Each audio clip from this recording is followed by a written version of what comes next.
Hey guys, it's the Dark Jerry, and we are on Frosty Nights for probably my first time to actually get into the gameplay. So we will check it out. Alright, so first things first, let's put our snowman together.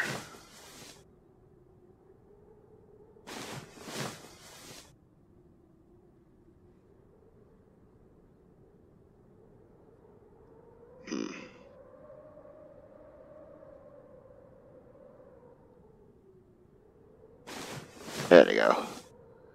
Okay, and then the carrot.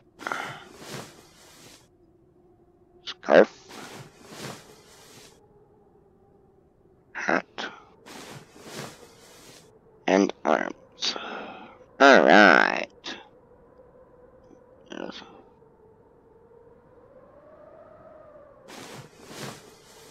Now get his other arm.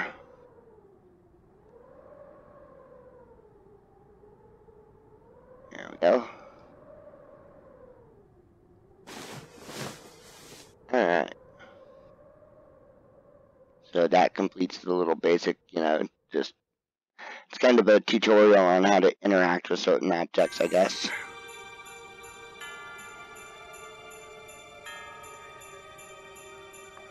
Anyhow, guys, welcome to Frosty Nights. Yeah. Now, this is one I've actually seen quite a bit of the higher up YouTubers play, including, I think, Markiplier played it. I know Super Horrible did. I think a few others have too. Double J and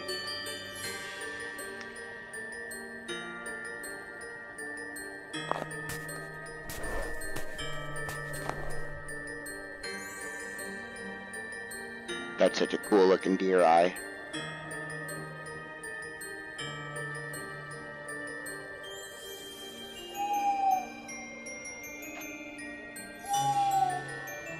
There's the owl.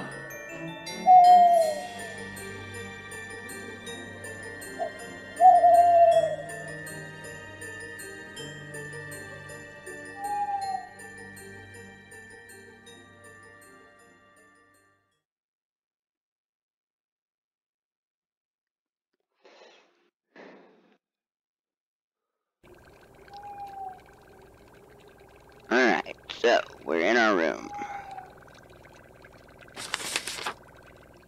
It says, story time. I hid my tapes around my room to stop my mom from finding them. I'm not sleepy yet. I might find them and play them in my tape player. I won't have time to listen to them again. I have 5 tapes. Okay, so there's a tape player. I have 5 total tapes. Don't stay up too late, okay? You've got your first day at school tomorrow. And no Hey, listening Mom. to those horror stories anymore. You know they give you nightmares. Sweet dreams. Love you. There's my flashlight. Oh, there's the first tape. Let's go put that in.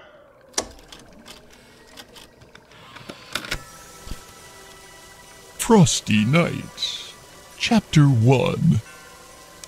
Welcome, children, to a wonderful, magical, yet grisly story that old St. Nicholas never wanted you to know.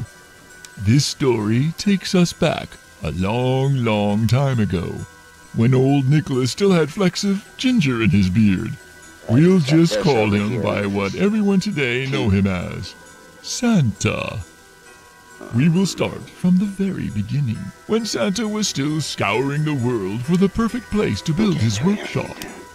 He found none better than the North Pole, where magic seeped readily from the earth. So much magic was there that Santa learnt to use the magic in ways he had never dreamt. His body no longer grew old. He could slow time around him to a near complete stop, and as long as he gathered enough magic, he knew he could travel the world in what to us was a single day. Even slowing time as he could, Santa quickly realized to make enough toys for every child in the world would take him far too long. So Santa placed his hands into the snow and called to Mother Nature herself for help. Mother Nature was gentle as she was wild. She saw the kindness in Santa's heart and agreed to help by melding Santa's magic and Mother Nature's spirit into the snow itself. The first of the snowmen bubbled up from the ground like liquid snow, yet unmoving and lifeless just as the snowman we know today. Mother Nature seemed to pause before then placing a carrot for its nose. You see, everything that is alive requires a small part of life to begin with. The acorn for the oak tree, the egg for the red robin, and the love of a mother and father for humanity. The carrot twitched, and ever so slowly eyes within the sphere of snow began to appear, and opened for the first time. Santa slanted his head to the side in a curious thinking gaze as he took off his scarf and hat and placed it upon the snowman. Taking a step back, he looked again and smiled. The snowman smiled back. As Santa, the father, and Mother Nature as the mother, the snowmen were all too happy to help Santa build his workshop and all the toys for every child in the world.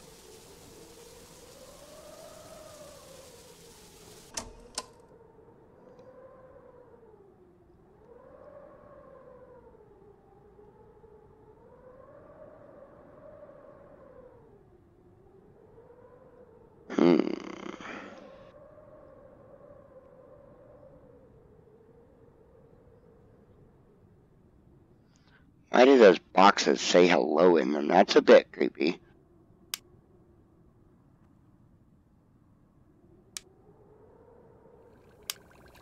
Darn it.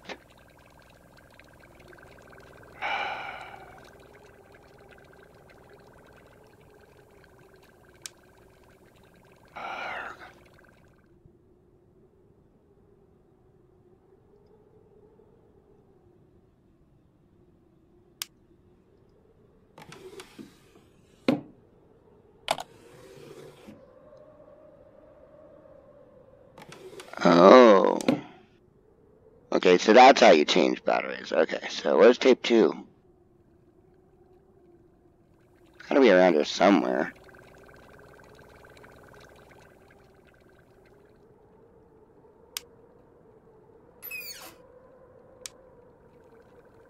It's just another tape dispenser. That's really weird because I've got one over there. There's tape 2. Gotta get the little hand symbol onto it. I think I have to move this basketball first, don't I?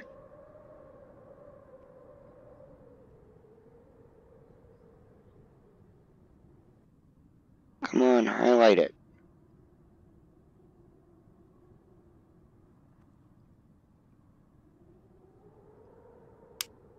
Oh, dang it, come on. This game's gonna take me a long time to get just because of the way it's behaving.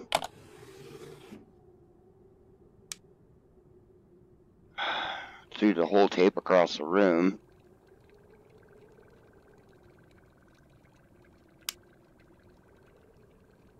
Okay.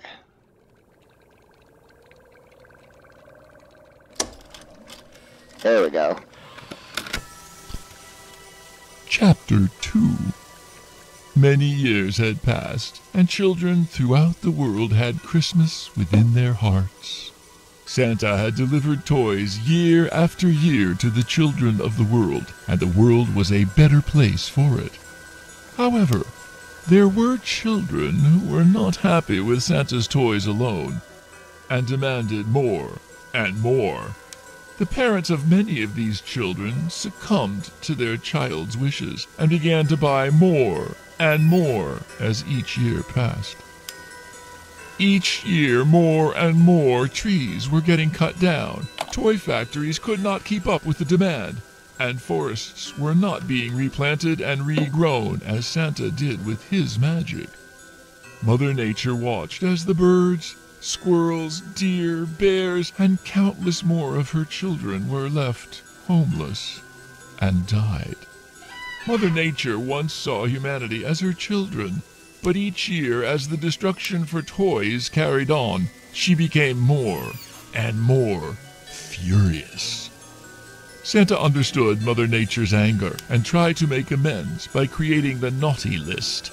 Any child who was undeserving would not receive Santa's toys, and the spare magic from making those toys would be given to the forests of the planet to help grow and recover. Mother Nature was happy for a time, until even this did not offset humanity's greed. Humans, now with great machines, powered from the fossils of her most ancient children, began to pollute the air, water, the earth.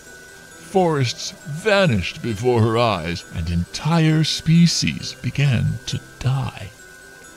Mother Nature wept for many years, hoping humanity would hear her and stop the pain they were causing.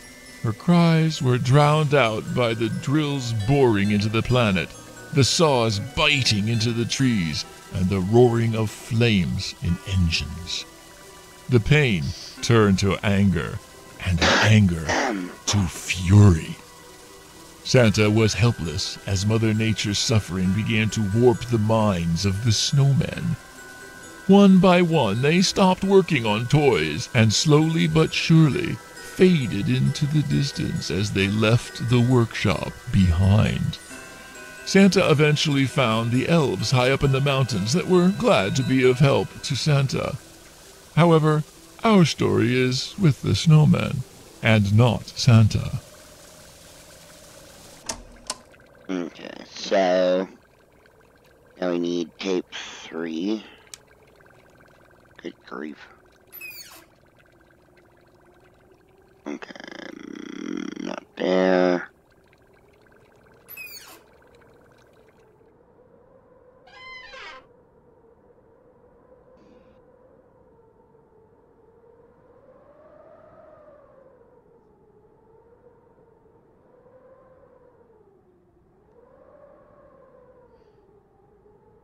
Okay.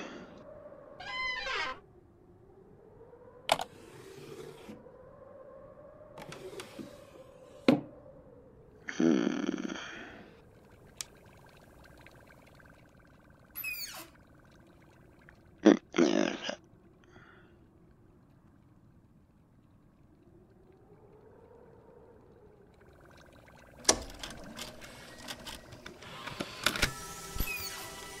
Chapter 3. John had just gotten home from school. He quickly grew excited as he spotted the snowman outside his bedroom window. John's dad often made him surprises, and he quickly ran out to decorate the snowman. John used his favorite scarf and hat, and found the shiniest rocks he could for the buttons. John was very proud of his decorations, and soon it was time for him to go to bed.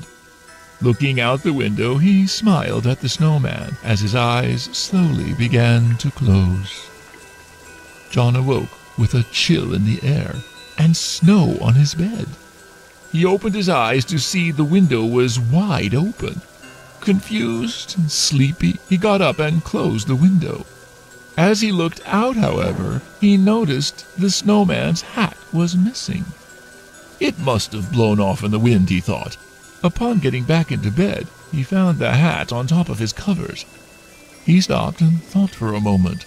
His mom must have taken it off and put it there for him. After all, he no longer had a hat to wear for school tomorrow, and it was very cold outside in the mornings. The next day, John returned again from school, and a second snowman was right next to the first. He couldn't believe it. His dad had built him a second. He went into the closet and found his box of old worn clothes, hats and scarves, too tattered to wear, but sentimental enough to keep. John decorated the second, and again smiled with pride, as it almost seemed like the snowman smiled back at him. A trick of the imagination. And John thought how cool it would be if snowmen really were alive. Creepy. Okay, so let's see. So that's that one. We got the one from in here, so we can actually go ahead and close that down. Lord only knows where this kid's hid all of his tapes. There's no crouch, so you can't really do that. Oop, battery switch.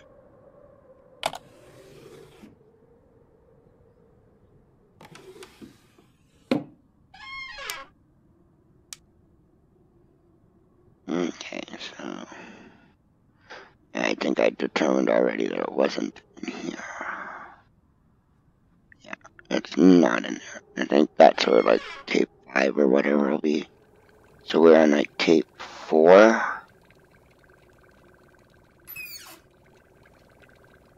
Ah.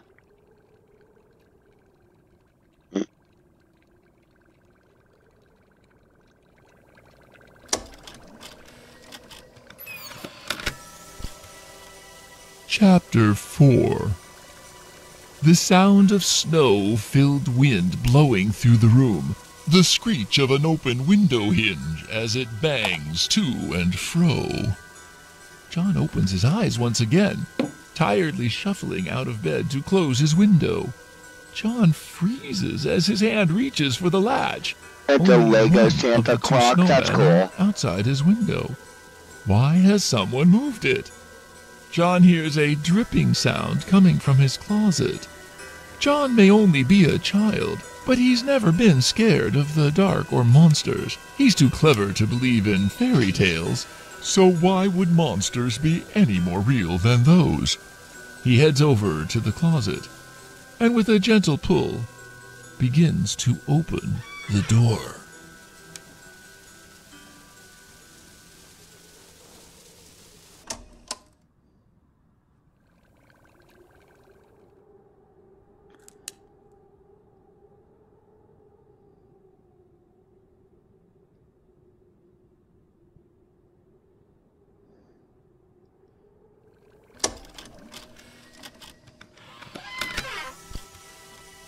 Chapter 5. John's vision begins to adjust into the darkness from staring at the bright moonlight outside. Nothing. His closet is empty besides a few boxes. The dripping sound continues, though, so he steps inside to try and listen to where it's coming from. As he does so, he hears a loud thud near his still open window. John pokes his head out of the closet, and there in front of the window is the snowman that only a minute ago was standing outside. The snowman is different, lifelike, with sharp, pointed teeth and a hungry grin curling more and more to the sides as it starts to move closer.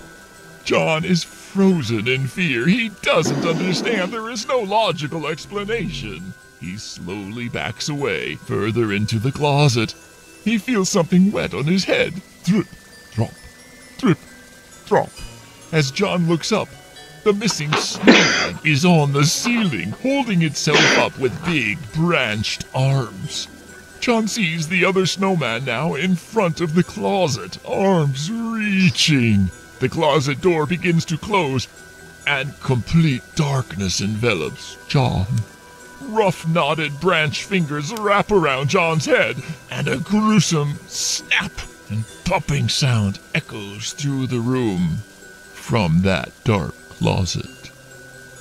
John is never seen again. The house is put up for sale shortly after. However, with the disappearance of John well known throughout the town, a young boy who suddenly vanished without a trace from his bed one frosty night, the house remained unsold and empty for many years. Until this night, in fact, which, my child, is where our story begins.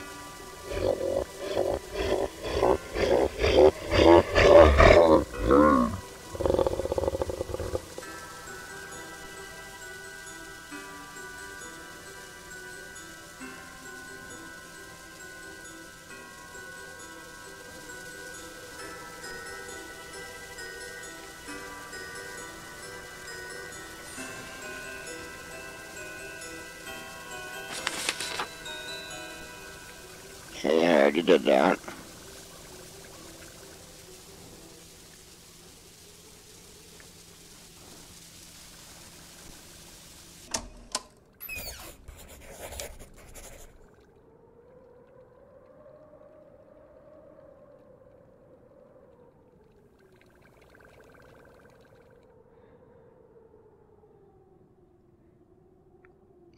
And the snowman is coming. I have to prepare. Something to scare snowmen.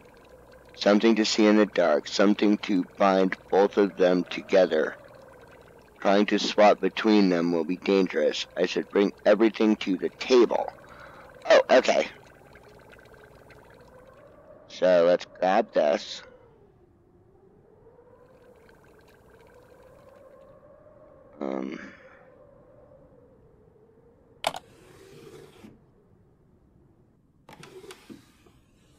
Then I need, of course, the tape.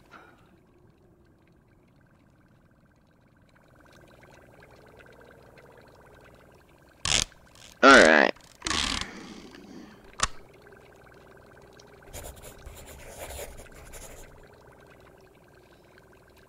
Now, guys, I should let you know I do have to accredit this game to, Okay. Now what? I do have to accredit this game to Markiplier. He's the first one I ever saw play it.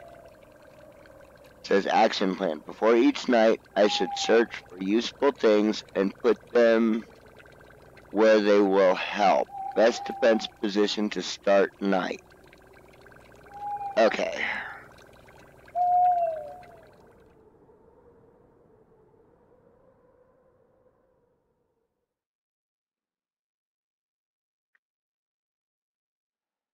Alright, so here we go.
No.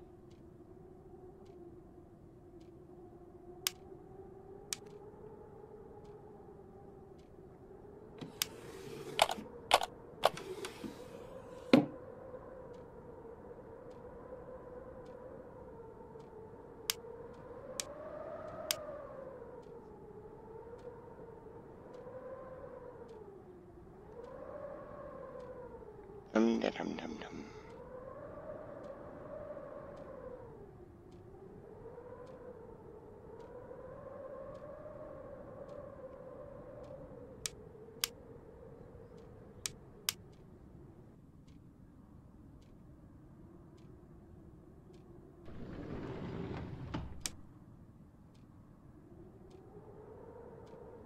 What?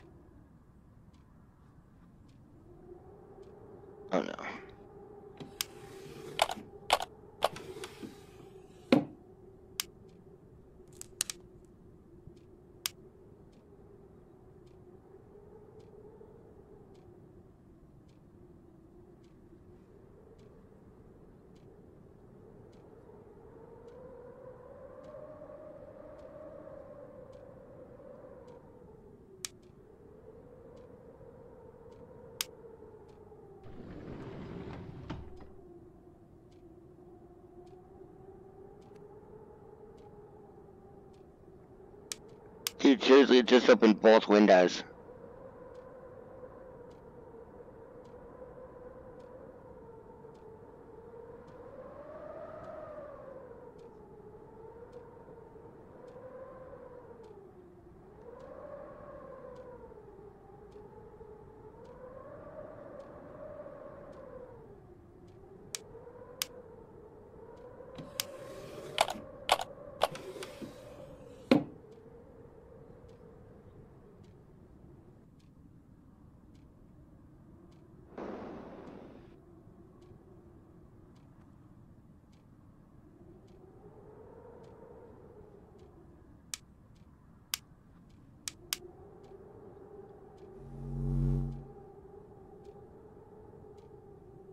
What the hell was that?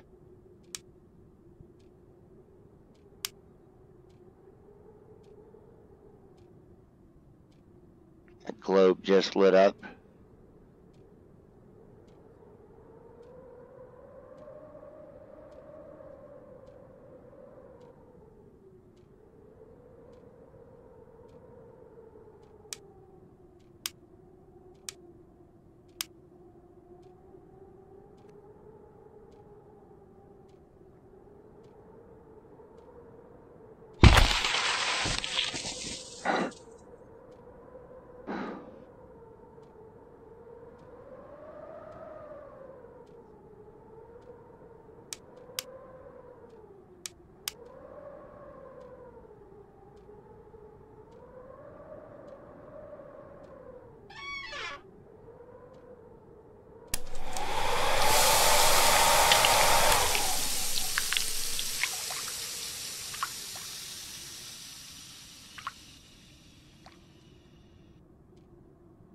Weird, it opened both windows and then came in through the closet.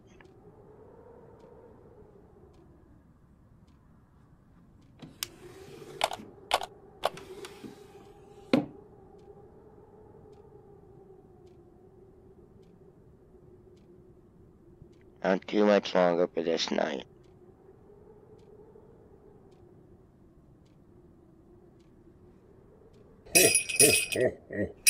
Alright, we did it. So that was the first night, guys. I will go ahead and end the video here. Remember, if you like my videos, to give them a thumbs up, and to subscribe, and to hit the bell so you can be notified. And of course, that'll be our newest Snowman issue, guys, that it's showing here at the tail end of my video. So when I go to do night 2, expect that guy. Okay. I love you. Bye.